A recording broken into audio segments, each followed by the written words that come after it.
Hey Rayleigh, and anybody else watching, and welcome back to another message from your father.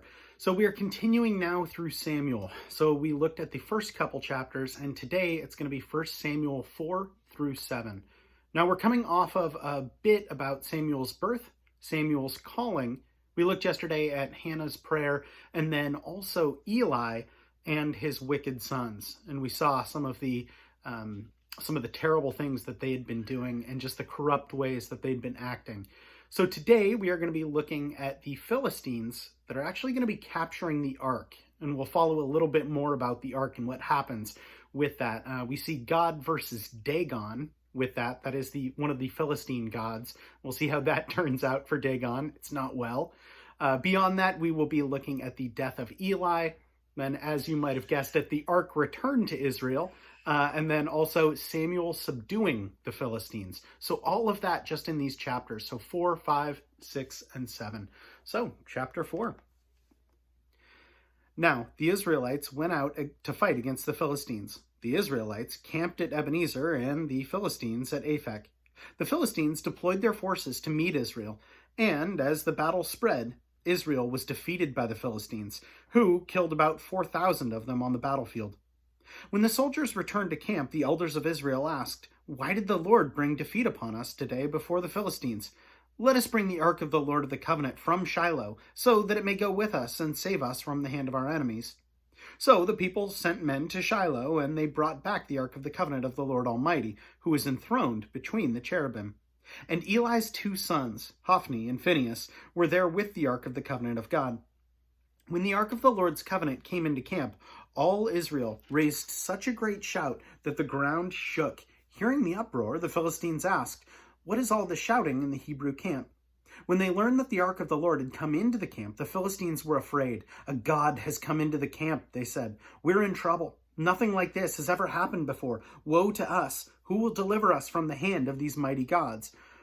They are the gods who struck down the Egyptians with all kinds of plagues in the desert. Be strong, Philistines.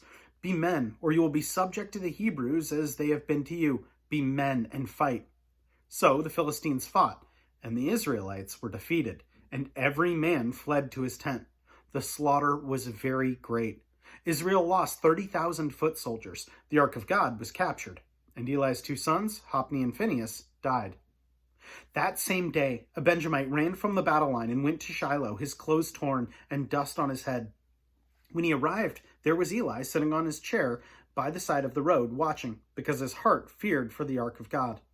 When the man entered the town and told what had happened, the whole town sent up a cry. Eli heard the outcry and asked, "What is the meaning of this uproar?" The man hurried over to Eli, who was 98 years old, and whose eyes were set so that he could not see. He told Eli, "I have just come from the battle line. I fled from it this very day." Eli asked, "What happened, my son?" The man who brought the news replied, "Israel fled before the Philistines, and the army has suffered great losses. Also, your 2 sons, Hophni and Phinehas, are dead, and the ark of God has been captured." When he mentioned the ark of God, Eli fell backward off his chair by the side of the gate. His neck was broken, and he died, for he was an old man and heavy. He had led Israel 40 years. His daughter-in-law, the wife of Phinehas, was pregnant, and near the time of delivery. When she heard the news that the ark of God had been captured and that her father-in-law and her husband were dead, she went into labor and gave birth, but was overcome by her labor pains. As she was dying, the woman attending her said, "Don't despair, you have given birth to a son." But she did not respond or pay any attention. She named the boy Ichabod, saying, "The glory has departed from Israel," because of the capture of the ark of God and the deaths of her father-in-law and her husband. She said, "The glory is departed from Israel, for the ark of God has been captured." Chapter 5. After the Philistines captured the ark of God, they took it from Ebenezer to Ashdod. Then they carried the ark into Dagon's temple and set it beside Dagon. When the people of Ashdod rose early the next day, there was Dagon, fallen on his face on the ground before the ark of the Lord. They took Dagon and put him back in his place, but the following morning, when they rose, there was Dagon, fallen on his face on the ground before the ark of the Lord. His head and hands had been broken off and were lying on the threshold. Only his body remained. That is why, to this day, neither the priests of Dagon nor any others who enter Dagon's temple at Ashdod step on the threshold. The Lord's hand was heavy upon the people of Ashdod and its vicinity. He brought devastation upon them and afflicted them with tumors. When the men of Ashdod saw that this was happening, they said, "The ark of the God of Israel must not stay here with us, because his hand is heavy upon us and upon Dagon our God." So they called together all the rulers of the Philistines and asked them, "What shall we do with the ark of God of Israel?" They answered, "Have the ark of the God of Israel moved to Gath." So they moved the ark of God to Israel, they moved the ark of the God of Israel. But after they had moved it, the Lord's hand was against that city, throwing it into a great panic. He afflicted the people of the city, both young and old, with an outbreak of tumors. So they sent the ark of God to Ekron. As the ark of God was entering Ekron, the people of Ekron cried out, "They've brought the ark of the God of Israel around to kill us all and our people." So they called together all the rulers of the Philistines and said, "Send the ark of the God of Israel away. Let it go back to its own people, or to its own place, or it will kill us and our people." For death had filled the city with panic. God's hand was very heavy upon it. Those who did not die were afflicted with tumors, and the outcry of the city went up to heaven. Chapter 6. When the ark of the Lord had been in Philistine territory 7 months, the Philistines called for the priests and the diviners and said, "What shall we do with the ark of the Lord? Tell us how to proceed, or tell us how we should send it back to its place." They answered, "If you return the ark of the God of Israel, do not send it away empty, but by all means send a guilt offering to him. Then you will be healed, and you will know why his hand has not been lifted from you." The Philistines asked, "What guilt offering should we send to him?" They replied, 5 gold tumors and 5 gold rats, according to the number of the Philistine rulers, because the same plague has struck both you and your rulers. Make models of the tumors and of the rats that are destroying the country, and pay honor to Israel's God. Perhaps he will lift his hand from you and your gods and your land. Why do you harden your hearts as the Egyptians and Pharaoh did when he treated them harshly? Did they not send the Israelites out so that they could go on their way? Now then, get a new cart ready with 2 cows that have calved and never been yoked. Hitch the cows to the cart, but take their calves away and pen them up. Take the ark of the Lord and put it on the cart, and in a chest beside it, put the gold objects that you are sending back to him as a guilt offering. Send it on its way, but keep watching it. If it goes up to its own territory, towards Beth Shemesh, then the Lord has brought this great disaster on us. But if it does not, then we will know that this has not happened by his hand, or that it was not his hand that struck us, and that it happened to us by chance. So they did this. They took 2 cows and hitched them to the cart and penned up their calves. They placed the ark of the Lord on the cart, and along with it, the chest containing the gold rats and the models of the tumors.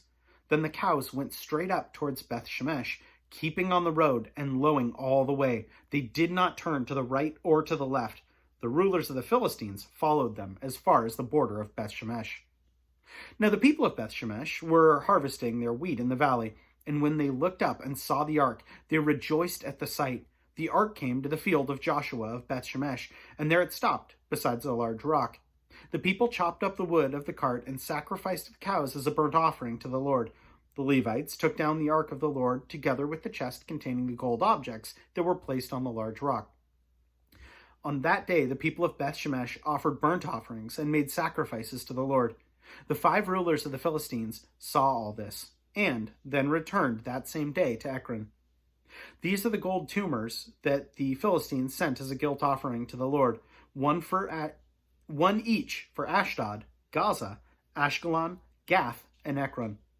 And the number of the gold rats was according to the number of the Philistine towns belonging to the 5 rulers, the fortified towns with their country villages. The large rock on which they set the ark of the Lord is a witness to this day in the field of Joshua of Beth Shemesh. But God struck down some of the men of Beth Shemesh, putting 70 of them to death because they had looked into the ark of the Lord. The people mourned because of the heavy blow the Lord had dealt them, and the men of Beth Shemesh asked, "Who can stand in the presence of the Lord, this holy God? To whom will the ark go up from here?" Then they sent messengers to the people of Kirjath-jearim, saying, "The Philistines have returned the ark of the Lord. Come down and take it up to your place. Chapter 7. So the men of Kirjath-jearim came and took up the ark of the Lord. They took it to Abinadab's house on the hill and consecrated Eleazar, his son, to guard the ark of the Lord. It was a long time, 20 years in all, that the ark remained at Kirjath-jearim, and all the people of Israel mourned and sought after the Lord. And Samuel said to the whole house of Israel, "If you are returning to the Lord with all your hearts, then rid yourselves of the foreign gods and the Ashtoreths, and commit yourselves to the Lord, and serve him only, and he will deliver you out of the hand of the Philistines." So the Israelites put away their Baals and their Ashtoreths, and served the Lord only. Then Samuel said, "Assemble all Israel at Mizpah, and I will intercede with the Lord for you." When they had assembled at Mizpah, they drew water and poured it out before the Lord. On that day they fasted, and there they confessed, "We have sinned against the Lord." And Samuel was leader of Israel at Mizpah. When the Philistines heard that Israel had assembled at Mizpah, the rulers of the Philistines came up to attack it. And when the Israelites heard of it, they were afraid because of the Philistines. They cried out to Samuel, "Do not stop crying out to the Lord our God for us, that he may rescue us from the hand of the Philistines." Then Samuel took a suckling lamb and offered it up as a whole burnt offering to the Lord. He cried out to the Lord on Israel's behalf, and the Lord answered him. While Samuel was sacrificing the burnt offering, the Philistines drew near to engage Israel in battle. But that day the Lord thundered with loud thunder against the Philistines and threw them into such a panic that they were routed before the Israelites. The men of Israel rushed out of Mizpah and pursued the Philistines, slaughtering them all the way to a point below Beth-kar. Then Samuel took a stone and set it up between Mizpah and Shen. He named it Ebenezer, saying, "Thus far the Lord has helped us." So the Philistines were subdued and did not invade Israelite territory again. Throughout Samuel's lifetime, the hand of the Lord was against the Philistines. The towns from Ekron to Gath that the Philistines had captured from Israel were restored to her, and Israel delivered the neighboring territory from the power of the Philistines. And there was peace between Israel and the Amorites. Samuel continued as judge over Israel all the days of his life. From year to year, he went on a circuit from Bethel to Gilgal to Mizpah, judging Israel in all those places. But he always went back to Ramah, where his home was, and there he also judged Israel, and he built an altar there to the Lord. So I had stuff that I wanted to say on this, just about how it's cool. I mentioned this yesterday, I read this yesterday, but it didn't mention it, how God can use people of all ages. I mean, we see Samuel even being called from a young age, and that's a whole thing in and of itself, and that's awesome. So really be aware of that God can absolutely use all ages, and we see that so many times throughout Scripture. But it is interesting here in today's reading that we notice that when Israel panics, they set the ark out there and say, "Hey, because the ark is out there, that's what's going to deliver us from the Philistines." So they use it almost like an idol. I mean, that's what it seems like, right? They don't seem to recognize the sacredness of that object. They're using it to build to create a bulwark between them and their enemies, saying this is what's going to defeat. And God allows them to be overthrown and allows the ark to be captured. And by his own hand, God delivers that back to the Israelites. And then even when it's delivered back to the Israelites, they look in it. It says there's like 70 men that God strikes dead because they're looking inside the ark. So it's almost that they're treating the ark flippantly, and that they're treating God flippantly, more importantly. So it is really, really interesting here that we see God saying, "Hey, don't have any other idols or set anything up above me." And the ark, which was never intended to be acting as an idol, is something that they look to almost as an idol. I mean, that's what it seems like. So I guess my prayer for you, Rayleigh, is that you recognize that we don't serve symbols of God. We don't serve any other idols. We serve God and God alone. And that is so, so important, that we're not setting up any other objects or any other figures or anything above God. Because when we do, that does not turn out well at all. Anyway, know that I love you so much and I'm praying for you. And anyone else watching, know that I appreciate you so much as well. And we'll plan on seeing you tomorrow. Have a good one.